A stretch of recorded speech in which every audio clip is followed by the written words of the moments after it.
Akisiga seri no Hoima city. You are lawfully assaulted to Mwesige Francis. Have you understood? Is it true?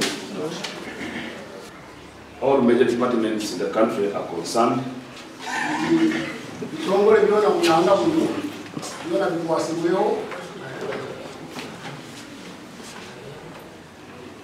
I've received calls from my boss, the DPP.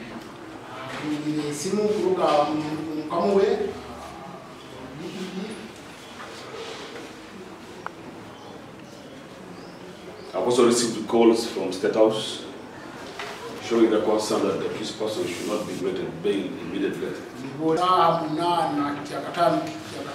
I'm therefore further remanding you for these 2 days until Friday at 2 p.m. And the matter is adjourned until then.